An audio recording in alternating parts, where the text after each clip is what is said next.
Over the last 20 years, amusement and theme parks have been experimenting with alternative ways to wait in line for their attractions. In 1999, Disney introduced FastPass, where you go to a booth near the ride, insert your park ticket, and get a ticket with a time frame to return through a special line. You're basically waiting in line behind everyone else who got a FastPass without having to actually stand in line.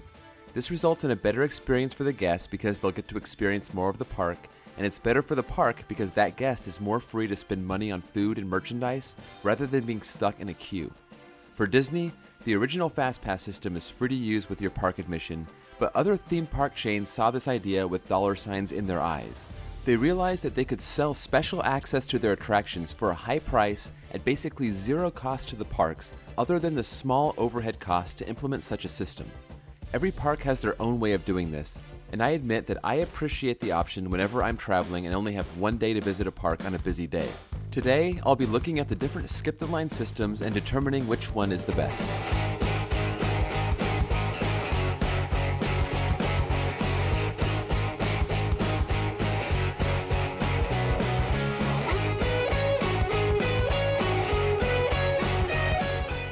Let's start off with Disney. This is the only one on the list that is still actually free. The catch is that you need to be physically at the ride to reserve it for the future. You don't get any priority boarding, meaning that you don't technically get to skip the line, and there is a 1-hour window of time that you have to use your FastPass. This is the only system that I'm aware of where you have a window and you need to make sure that you arrive before that window closes. For an extra $10 per person, you can use MaxPass through your phone, which allows you to reserve rides through the Disney app.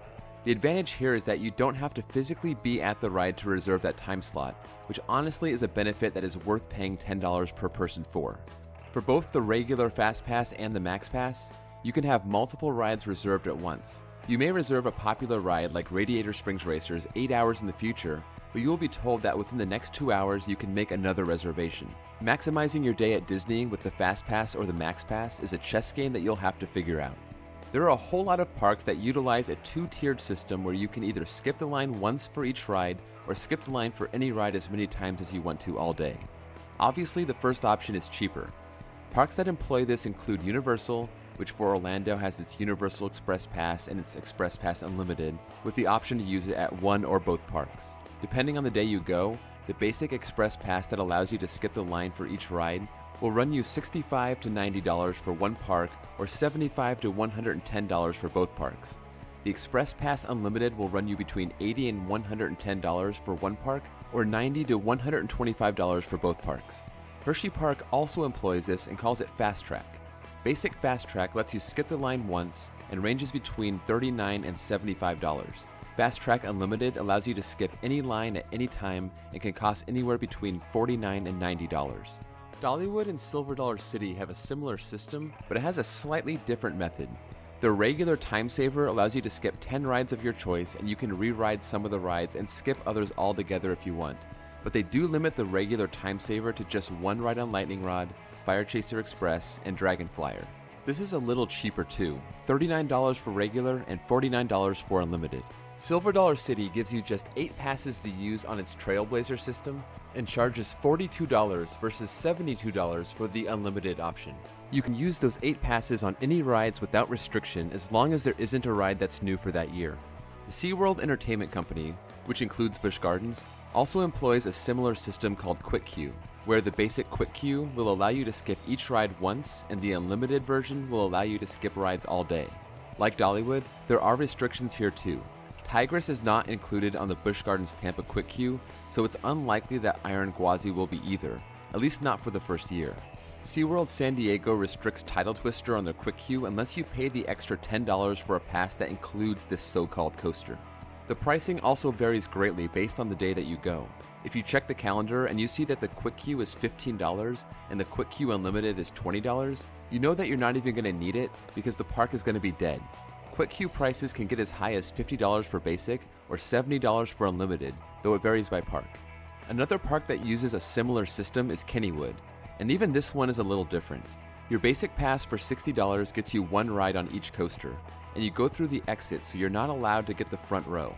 If you want additional rides, you can pay $10 per ride or $20 for Steel Curtain. You can also pay around $129 for an unlimited pass on all the rides. Over in Europe, the Merlin parks give you several options. Alton Towers and Thorpe Park are very similar, offering multiple tiers of packages that include different rides. The more you pay, the more rides you have access to, and the more cycles that you can get on these rides. Heidi Park's Express Butler system also has 4 tiers, so you can choose which one best suits you, which is a really good model in my opinion.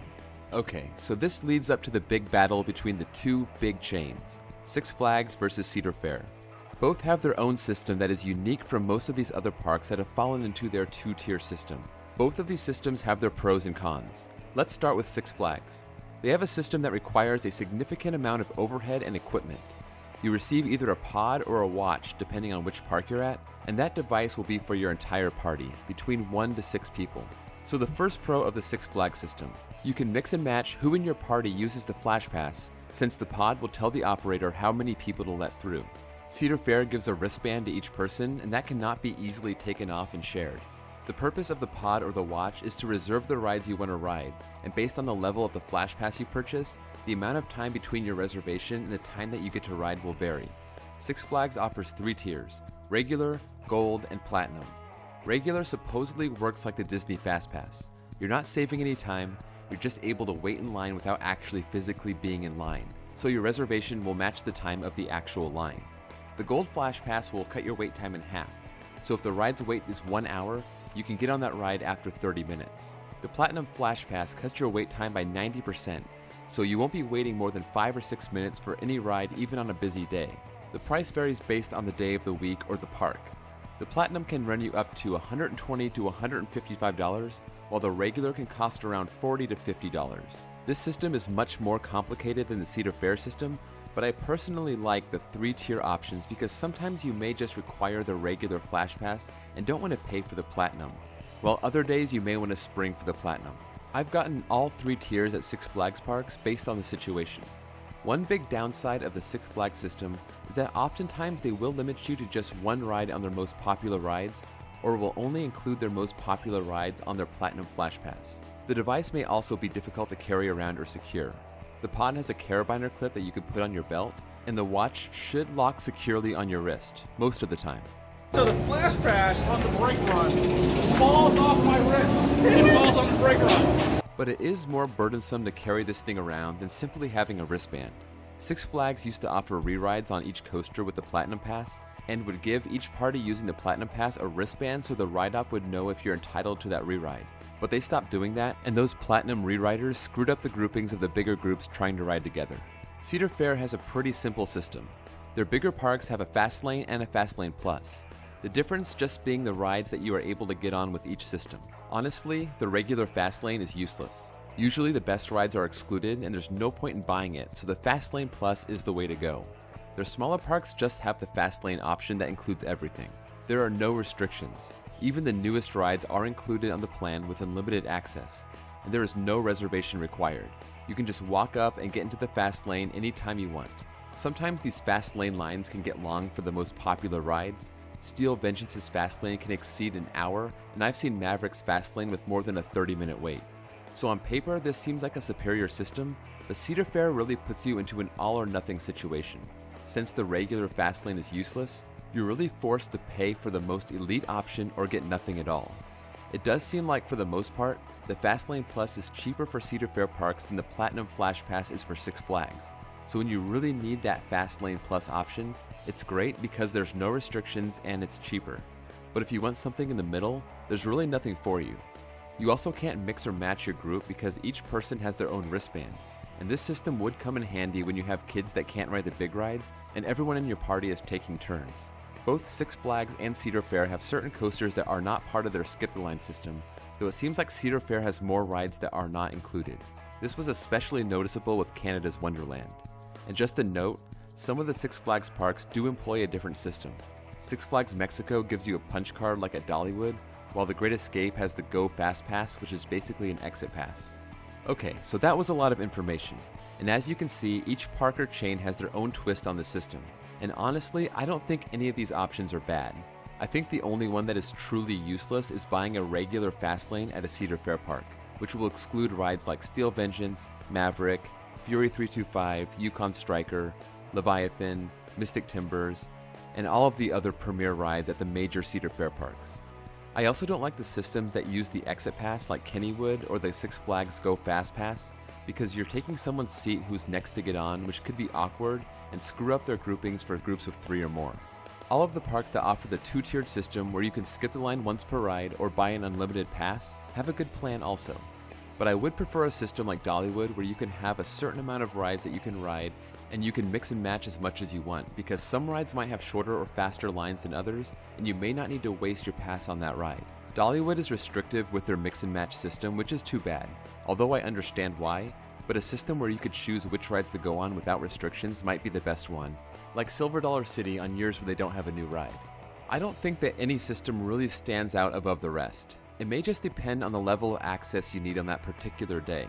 If you visit Cedar Point on a Saturday, you'll be happy that your Fastlane Plus does not have any restrictions. But if you're looking for a little bit of extra access like I have at Six Flags Over Texas or Six Flags Discovery Kingdom, getting that low-tier Flash Pass for $40 without having to be forced into the most elite option for over $100 was perfect for me. Because of this, I slightly prefer the model of Six Flags and the Merlin parks, even though they have their flaws. I know that a lot of people have an issue with people being able to spend money to cut the line ahead of people who choose not to pay, and I understand that. Keeping this in mind, there's something special about the original Disney Fast Pass. Anyone that pays for admission can use it, and the Max Pass option that you pay just $10 for is there for convenience. It doesn't actually give you more access to the rides than anybody else in the park.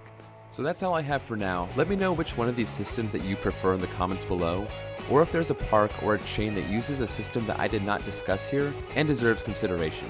And until next time, I'll see you all later.